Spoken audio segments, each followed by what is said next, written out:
Praise God dear viewers, हमारे प्यारे दर्शकों, जुड़ा टीवी के दर्शकों को हम जय मसीह की कहते हैं।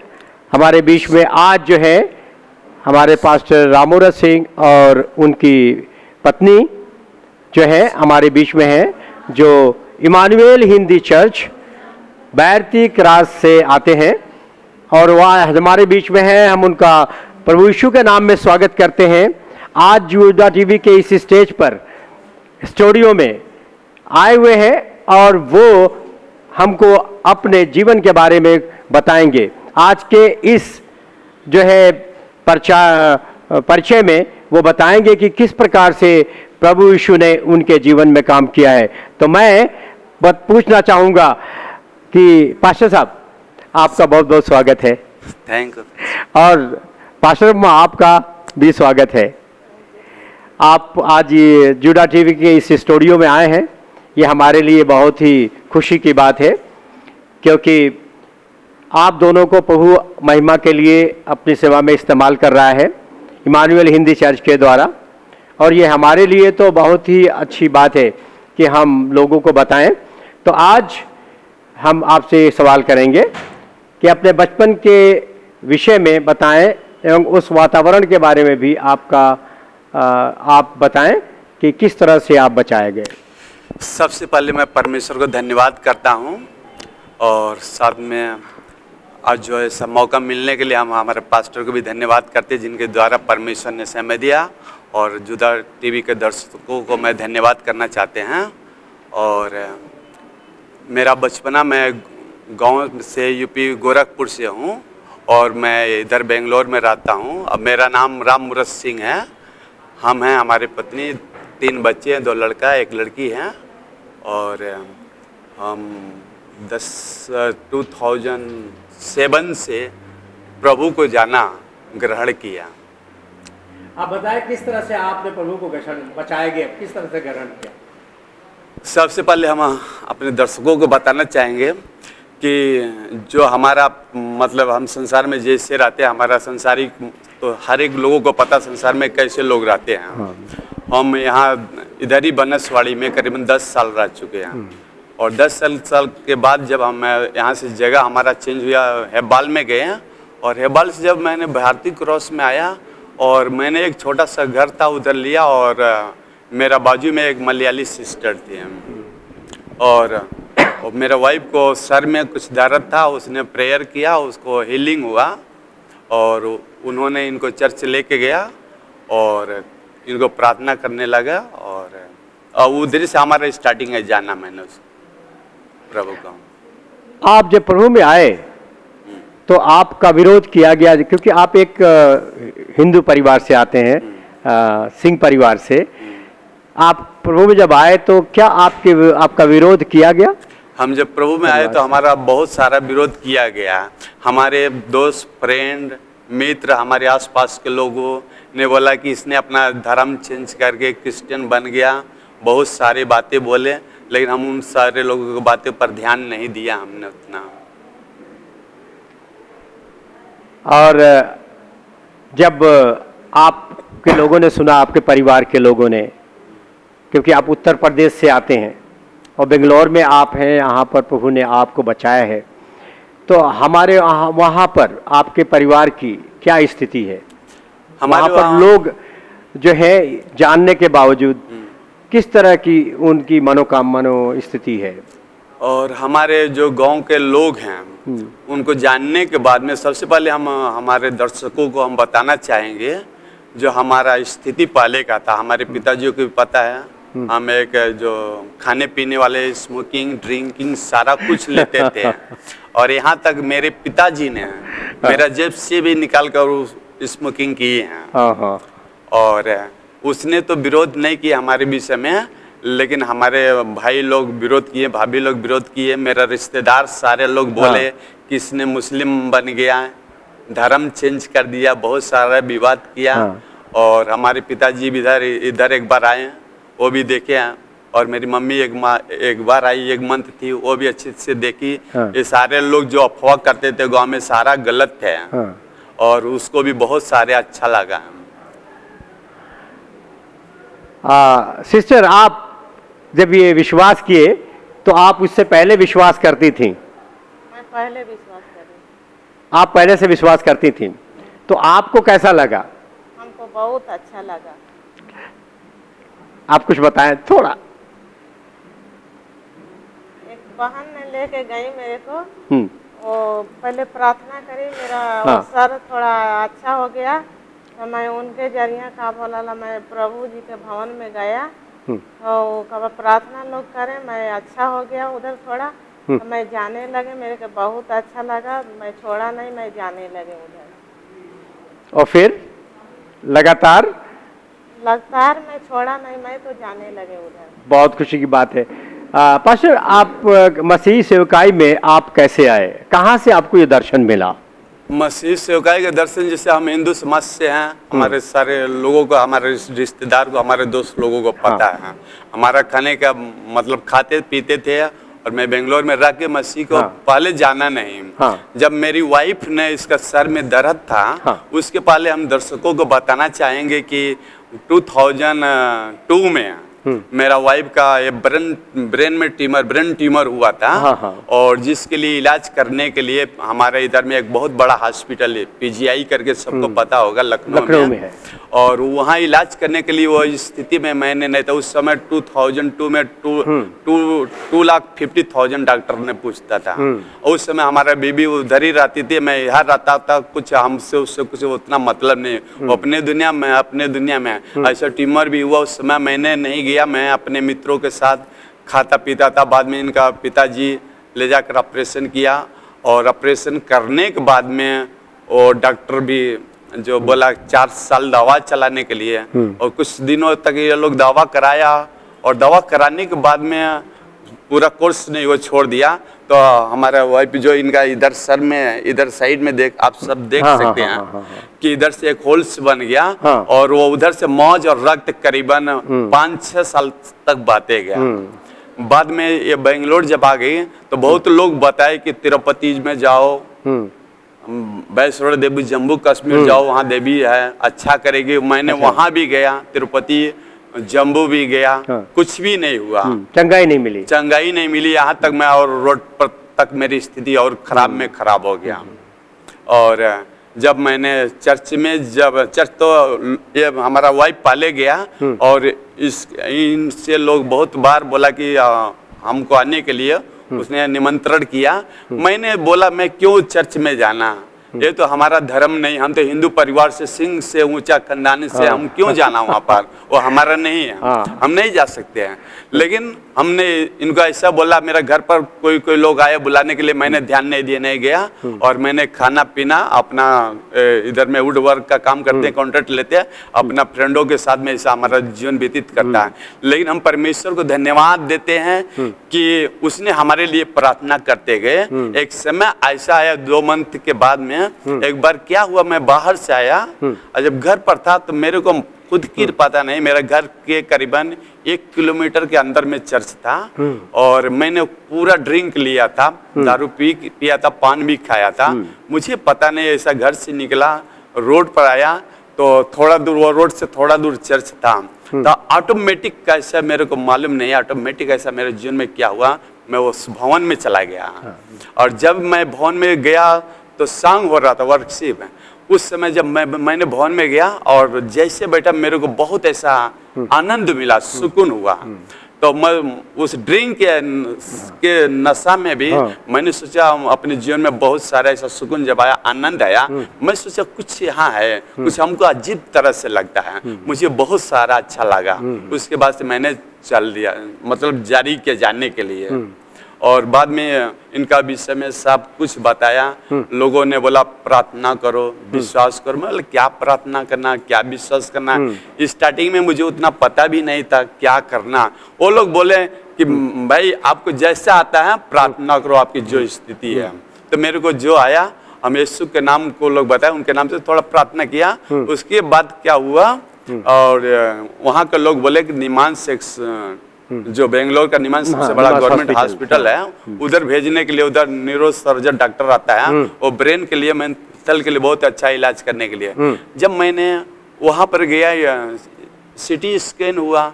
सिटी स्कैन हुआ, जब डॉक्टर पूरा रिपोर्ट पूछा, रिपोर्ट उनको दिया। बाद में सिटी स्कैन में दिखाया कि अंदर जो होल्स है, वो होल्स में मतलब पूरा प्रॉब्लम मुझे तो नहीं बताया, मेरे साथ में जो था उनको बोला कि यहाँ तक कैंसर हो गया है, अंदर में कैंसर का स्टार्टिंग सिलसिला हो गया। और उसके बाद और मैंने चलाया, वो बात मैंने बहुत दिनों तक नहीं जाना। मैं निराश होकर चलाया, बोला कि आपका जिधर ही ऑपरेशन हुआ है आप उधर ही जाओ, फिर से वापस ऑपरेशन करना पड़ेगा। मैं बहुत बेजार हो गया, मैं सोचा क्या करूं क्या नहीं करूं, मैं फुल बेजार होकर मैं अपना घर पर चला आया। उसके बाद आपने क्या किया? जब मैंने घर पर आ गया, उसके बाद में फिर चर्च में लोग गया और लोग आए, बोले आप विश्वास करिए। मैं बोला क्या विश्वास करना है, इतने दिनों से 7 साल से करीबन 6 साल से मौज बह रहा है, सब कुछ हो रहा है, अभी कैसे हो सकता है। तो फिर मेरे को ऐसे लोग बताने लगे, फिर मैंने विश्वास किया। फिर करीबन 8-10 दिन के बाद में फिर मैंने, वो लोग बोला जाकर चेक कराने के लिए। फिर जब मैंने सेकेंड बार वाइफ को लेके गया चेक कराने के लिए, फिर वापस सिटी स्कैन हुआ और रिपोर्ट निकला। जो डॉक्टर ने मतलब वो डॉक्टर तो नहीं मिला, फिर दूसरा डॉक्टर वहाँ मिला, बोले इस नॉर्मली है। हम उस समय परमेश्वर को बहुत धन्यवाद देते हैं। उस 10 दिन के अंदर करीबन 1 हफ्ता में परमेश्वर यीशु ने इसका सर को छू लिया। Hallelujah, praise God. First healing मैंने उसको देखा। जो 6 साल से करीबन पूरा रक्त और मौज बहता था, पूरा सर बस मारता था, देखने के लिए नहीं होता था। वहां से हमारा विश्वास बढ़ा कि आपका विश्वास है कि प्रभु यीशु ने चंगा किया, हमारा विश्वास बढ़ गया। आप बताइए कि आप जब सेवकाई के विषय में विस्तार से आपने तो बता दिया है, अभी जो अभी चर्च चल रहा है, जो चर्च के आप वहाँ हैं, तो आप चर्च के द्वारा जो सेवकाई कर रहे हैं, किस तरह से प्रभु आपको इस्तेमाल कर रहा है? सबसे पहले हम बताएंगे कि हम कुछ दिनों तक वो चर्च में थे, एक करुणा एजू चर्च। आपको पास्टर बनने के लिए किसने प्रेरणा दिया? परमेश्वर की ये प्रेरणा है। उसके पहले हम हमारे दर्शकों को हम बताना चाहेंगे। हम उस समय में नए नए थे, करीबन थोड़ा महीने बीते थे, और वो चर्च एक पास्टर था, वो पास्टर ने दूसरा ब्रदर को सौंप कर वो चला गया। उस चर्च उन लोगों को वर्कशिप जो आराधना होता सुबह में होता था, हमारा शाम को होता था। तो कभी कभी मुझे चर्च के लिए ऐसा प्रॉब्लम हो गया, चाबी नहीं मिलता था। उसी समय उस जगह में कई बार ऐसा हो गया, तो उसी हॉल में उसी जगह में मेरे अंदर एक जिज्ञासा ऐसा मतलब भावना आया कि, और मैंने पूछा, ये बात मैंने किसी से बताया नहीं कि परमेश्वर तेरी इच्छा है तो एक ऐसा इंडियन पेंडेंस हमको भवन दे, और जहाँ हम बहुत सारे लोग मिलकर तेरी आराधना कर सके। फिर आपको उत्तर मिल गया। और उसके बाद में मैंने परमेश्वर को डेट के साथ पूछा कि 2010 में प्रभु तो ऐसा करके दे। 2007 में मैंने विश्वास किया और कुछ दिन हमारा ऐसे निकल गया। हम परमेश्वर को बहुत बहुत धन्यवाद देते हैं। इसके पहले का जब मैं गवाही देता हूं कि इसके पहले मेरी स्थिति ऐसा खराब था, मैं कॉन्ट्रैक्ट लेता था, मेरे पास बहुत सारे आदमी भी थे काम करने के लिए, पैसे एक हाथ से आते दूसरे हाथ में जाते, इतना दिक्कत होता है। यहाँ तक मेरे को छोटा सा घर था बैठने के लिए। हम परमेश्वर को धन्यवाद देते हैं कि मैंने परमेश्वर को एक हॉल पूछा, उसने मेरे को एक भवन भी मतलब एक बिल्डिंग पूरा दिया, ऐसा आशीष किया मेरे काम के जरिए। और उस बिल्डिंग को देखकर, उस बिल्डिंग में मैं रहता हूँ, ऊपर में चर्च चलता है, और उस बिल्डिंग को देखकर बहुत लोग मेरे को और विद्रोह कर रहे हैं। बहुत सारे लोग बोले एक अपना धर्म चेंज कर दिया, इसको पैसा मिला और ये बिल्डिंग बनाया है। समस्याएं। और ऐसी स्थिति में जब आपके बारे में लोग बुरी बातें करते हैं, विरोध करते हैं, तो कैसा लगता है? ऐसी बातें में वो लोग जब विरोध करते तो मुझे तो उतना अच्छा नहीं था, लेकिन मैं एक चीज हमारे दर्शकों को हम बताना चाहेंगे। हमारे जीवन में एक आदत था बचपना से कि जो चीज मैं मेरे मन में लेता हूँ, ठानता हूँ, वो चीज मैं लास्ट तक देखता हूँ पूरे क्लियर तक, क्या होता है क्या नहीं होता। किसी ने प्रभु के विषय में बताया, तुम विश्वास करो अच्छा हो जाएगा। ऐसा मैंने विश्वास करते करते 4-5 महीना हो गया। थोड़ा मेरे को स्टार्टिंग में थोड़ा सा दिक्कत तो हुआ, लेकिन मैं उस चीज को देखा, और उसके बाद मुझे वचन में मेरे को उतना पढ़ने का ध्यान वो नहीं था, लेकिन एक वचन मैंने देखा, उस वचन में उस चीज को मिला। जिस तरह वचन में लिखा इब्रानियों 11 का 1-2-3 आयत देखा, जो चीज हम जो वस्तु नहीं देखते उसके ऊपर विश्वास किया, अनदेखी हुई चीज पर उसका परिणाम हमारे जीवन में 5 महीना के ठीक बाद मिला। अच्छा, वो वचन आपको मिला? वो वचन मिला। आप बता सकते हैं वो वचन? वो वचन इब्रानी से है। हाँ। इब्रानी उसका? 11 हाँ, 1 2 3 अच्छा। अनदेखी हुई वस्तुओं हाँ। के विषय में उसका परिणाम। जब मैंने उस पर विश्वास किया, हाँ। उस विश्वास का प्रतिफल मुझे मिला और तब मेरा जीवन उसी समय से चेंज हो गया और उसी समय से पूरा मेरा जीवन बदला। और मेरे जीवन में उसके पहले थोड़े समस्या ज्यादा था, लेकिन हम परमेश्वर को धन्यवाद देता हूँ। बच्चे छोटे छोटे थे, एडमिशन भी नहीं हो रहा था। परमेश्वर के अनुग्रह से एक भाई ने उधर विलेज में रहता, बाहर का भाई था, उसको कैसे पता चला, वो 2 बच्चों को मेरा एडमिशन जाके भी करा दिया। और ऐसे मैंने विश्वास में आया और बाद में मेरे अंदर पूरा रुचि आ गया कि हम परमेश्वर के लिए कुछ करें। तो मेरे अंदर एक आपने क्या त्याग किया इस बीच में? कोई ऐसा त्याग की बात बताए जो सच में बड़ा त्याग किया हुआ आपने? सच में हमने सुना है कि आप तो कॉन्ट्रैक्ट लेते हैं, अपना काम भी करते हैं और सेवा भी करते हैं। हाँ, यस। और जो पास्टर का जो दर्शन मिला है आपको, उसके लिए आपने क्या त्याग किया है? हम सबसे बड़ा ये त्याग किया अपने जीवन में कि जो मसीह ने हमारे जीवन में, यीशु मसीह ने जो अपना अनुग्रह को दिया। हाँ। और जब हमने बाइबल में देखा, उनके वचन में सुना कि उसने हमारे लिए इतना बड़ा काम किया है, तो उसके लिए हम ये त्याग दिया हूं कि हम प्रभु जीवन भर जब तक मैं रहूंगा हम तेरे पीछे चलूंगा। हालेलुया। हम संसार में रहते हुए तेरे पीछे चलूंगा, हम कभी पीछे नहीं जाऊंगा। और हम लोगों से ऐसा त्याग किया हूँ, उसको प्रॉमिस किया हूँ।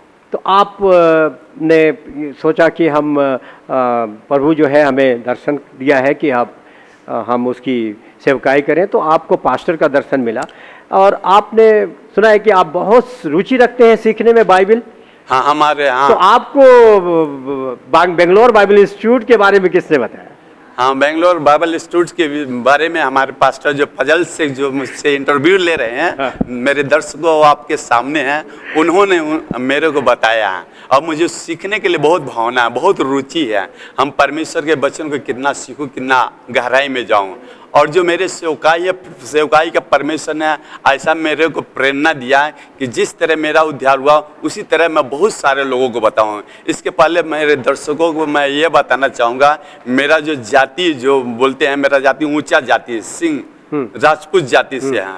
तो वो जाति में इतने लोग हठीले होते हैं कि कोई समझता नहीं। और यही मेरी भावना, मेरे जीवन में ऐसा भावना आया कि परमेश्वर मुझे ऐसा उठाए और उन लोगों को मैं बताऊं। तो आप यहाँ पर मिशन है आपका, और मिशन आप उत्तर भारत में, नॉर्थ इंडिया में भेजना चाहते हैं? हाँ, यहाँ पर सबसे पहले मेरा एक जो घर परमेश्वर ने दिया उसके ऊपर मैं स्टार्टिंग में एक भवन बनाया। यहाँ एक छोटा मिशन है, इमानुएल हिंदी चर्च। और बहुत सारे लोग, मतलब हिंदी भाई लोग यूपी बिहार से हैं, आते हैं। और लगभग कितने हिंदी बोलने वाले होंगे यहाँ पर बेंगलोर शहर में? लगभग बेंगलोर शहर में तो करीबन हमारे 12 लाख लोग होंगे हिंदी बोलने वाले हैं। Very good, very good. तो आपका दर्शन है कि इन तक हम पहुँच पाए? हाँ, हमारा ये दर्शन कि हम इन तक पहुँच पाऊँ। और तैयारी करके हम आप भेजें वहाँ पर मिशनरी उत्तर भारत में। हाँ, तैयारी वहाँ चर्च आप बनाएं। हाँ, तैयारी नहीं, बल्कि मेरा जीवन ऐसा दर्शन है।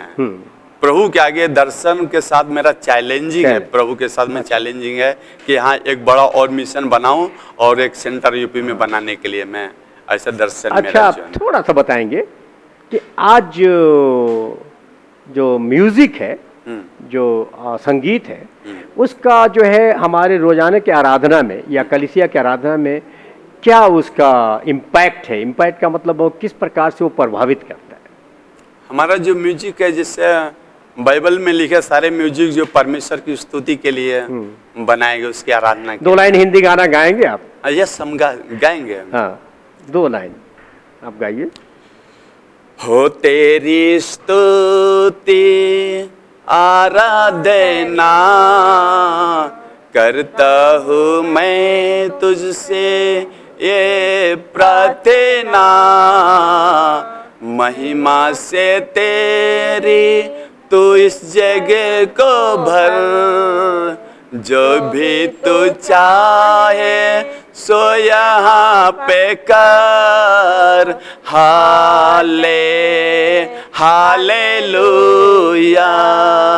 Hallelujah, hallelujah hallelujah hallelujah. आमीन आमीन। सिस्टर जी आप बताएं कि आप ये तो सेवा कर रहे हैं, पास्टर हैं, आप कहाँ तक उनकी मदद करती हैं, किस तरह से उनकी मदद करती हैं सेवा में? उनके लिए प्रार्थना जो- भी करती हूँ। उनके लिए प्रार्थना करती हैं पहली बात, और कुछ जब मेहमान आते हैं या विश्वासी लोग आते हैं तो आप क्या करती हैं उनके लिए? उनका सेवा करते हैं, खाने के लिए, पीने के लिए। खाने में क्या क्या बनाती हैं? वही क्या बनाते हैं, चिकन बनाते हैं, चावल बनाते हैं, रोटी बनाते हैं। नहीं नाती। तो खाना बनाना और खिलाना भी बहुत बड़ी सेवा है। बाइबल में लिखा हुआ है कि पहुनाई करने में पीछे मत हटो। तो आप बड़ी सेवा कर रही हैं, क्योंकि साथ में पास्टर के चाहिए कि परिवार चाहिए कि पहुनाई में लगा रहे। इससे क्या है, कलीसिया जो जो मिनिस्ट्री है, सेवा है, वो उन्नति करती है और प्रभु बहुत आशीष देता है। तो आप खाना बनाकर खिलाती हैं लोगों को, ये बहुत बड़ी बात है। और आप उनको उनके लिए प्रार्थना करती हैं। सबसे बड़ी बात कि आप प्रार्थना करती हैं, ये बहुत बड़ी बात है और हमको इस बात से बहुत खुशी हुई। आप जवानों के लिए कुछ कहना चाहेंगे पाशा जी, आज के जवान के लिए? हम आज के जवान के लिए हम यही कहना जी। चाहेंगे, जो आज के जवान लोग, युद्ध लोग जो मिनिस्ट्री में हैं, उनके लिए मेरी राय यही है जी। कि वो अपने मिनिस्ट्री जो भी परमेश्वर ने दिया है, जिम्मेदारियां मिनिस्ट्री दिया, वो अपनी मिनिस्ट्री को ईमानदारी से करे। हाँ। क्योंकि ईमानदारी से करेंगे परमेश्वर बहुत उनको आशीष करेगा, आदर करता है। मेरा यही सलाह है कि वो ईमानदारी से, सच्चाई से अपनी मिनिस्ट्री को, सेवा को करें। आपके चर्च में जवान लोग आते हैं, आप उन्हें क्या बताते हैं? हम यही बताते हैं कि परमेश्वर के आगे आप लोग नम्र हो के, नम्रता के साथ प्रभु के सेवा करो, अपने आप को नम्र दीन बनाओ और प्रभु आपको इस्तेमाल करेगा, प्रभु आपको आशीष करेगा। हम उनको यही सिखाते, नम्रता के विषय में। आज संसार में किस बात की बहुत बड़ी कमी है? संसार में हम हमारे दर्शकों को हम बताना चाहेंगे, संसार में एक ही बात का सबसे बड़ी कमी है, लोगों के जीवन में प्रेम नहीं है किसी के। हालेलुया। और वो प्रेम वो कैसे प्राप्त कर सकते हैं? वो प्रेम तो ऐसा संसार में हम कहीं मिल नहीं सकता, न उस प्रेम को हम खरीद सकता। परमेश्वर का वचन में लिखा है, यूहन्ना 3:16 में लिखा है कि संसार ने परमेश्वर ने संसार से ऐसा प्रेम किया कि क्योंकि उसने अपने इकलौता पुत्र को दे दिया, ताकि जो कोई उस पर विश्वास करे वो नाश न होए, तो वो आनंद आज सबसे बड़ी कमी संसार में प्रेम है। और प्रेम कौन दे सकता है? चर्च, कलीसिया के लोग उस प्रेम को उन तक पहुंचा सकते हैं। अंत में आखिर एक और सवाल, और मैं जानता हूं कि आप जो सारे सवाल का जवाब जो है बहुत अच्छा रहा है, और वे कि मसीही होने के कारण आज हमारा जो उद्देश्य क्या होना चाहिए, एक मसीह का क्या उद्देश्य होना चाहिए? आज जैसे हमारे हम मसीह हैं, सच्चे मसीह का क्या उद्देश्य होना चाहिए? आज हमें मसीह होने का उद्देश्य यही होना चाहिए, पूरे संसार के लोगों को जैसे हमारा जाएं और शुभ संदेश सुनाएं। हाँ, सुसंदेश सुनाए। जिस तरह मसीह ने हमारा उद्धार किया, हम उसमें उद्धार पाए, वैसे सारे संसार के लोग उद्धार पाए, कोई नाश न होए। क्योंकि शैतान, वचन में लिखा है, शैतान चोरी करने, नाश करने के लिए आया, और हमारा प्रभु यीशु मसीह कहता कि मैं इसलिए आया हूँ लोगों को जीवन दूं और बहुत आयत का जीवन। तो मेरा यही मैं सलाह, मतलब मेरा यही उद्देश्य है, परमेश्वर के मैं दास होने के नाते मेरा यही उद्देश्य है कि लोग बचाए जाए। बहुत बहुत धन्यवाद। और मैं डियर व्यूवर्स, एक बार फिर से हम धन्यवाद देना चाहेंगे हमारे भाई पास्टर रामूरत सिंह और उनकी जो यहाँ पत्नी है, जो बहुत प्रिय हैं, और आज उन्होंने जो अपना परिचय दिया और अपने सेवा के बारे में बताया, और उनके जीवन की जो घटनाएं हैं दर्शकों ने सुना है। और हम जानते हैं कि ये हमारे लिए बहुत ही अर्थपूर्ण बात है कि हम लोगों के जीवन से सीखें। तो मैं आपका बहुत बहुत धन्यवाद देना चाहता हूं पास्टर साहब कि आपने अपना विशेष समय निकालकर, जो मूल्यवान समय निकालकर जो है हमारे इस जूडा टीवी के स्टूडियो में दिया, मंच पर दिया, और साथ में हमारी सिस्टर भी आई और उन्होंने भी इसमें भाग लिया। और ये हमारे लिए बहुत ही जो है आशीष की बात है। और कुछ कहना चाहेंगे जुड़ा टीवी के बारे में? हम जुड़ा टीवी के बारे में हम जुड़ा टीवी के दर्शकों को भी धन्यवाद देते हैं जो उसने ऐसा समय दिया। इस समय के लिए हम बहुत धन्यवाद देते हैं जो अपने इस समय में मुझे बुलाया, कि जो भी परमेश्वर मेरे जीवन में किया है मौका के लिए हम बहुत धन्यवाद देते हैं। और परमेश्वर को धन्यवाद देना चाहते हैं आप, और हमारा जो अगुए हैं फजल शेख को हम ज़्यादा से ज़्यादा उनको भी धन्यवाद देते हैं जिनके जरिए परमेश्वर ने मुझे यह मौका दिया। हाँ, सुना है कि हिंदुस्तानी मिशन ने एक वो बनाया है, एसोसिएशन बनाया है, जिसके अम्ब्रेला में बहुत से हिंदी पास्टर लोग भी जो है आ रहे हैं। और ये बहुत बड़ी बात है, इसके लिए हम लगातार प्रार्थना करेंगे और चाहेंगे कि आप भी कहें कि लोग प्रार्थना करें ताकि लोग जानें कि आज हिंदी जो कलीसियाएँ हैं दक्षिण भारत में किस तरह से उन्हें आगे बढ़ना चाहिए, किस तरह से उत्साह मिलना चाहिए और किस तरह आपस में मिलकर हम हिंदी भाषा भाषियों को जो मसीह में हैं उत्साहित करना चाहिए। ये आपका संदेश है दर्शकों को। तो बहुत बहुत धन्यवाद। परमेश्वर आपको बहुत बहुत आशीष दे। Praise God. धन्यवाद देते परमेश्वर का अच्छे समय के लिए।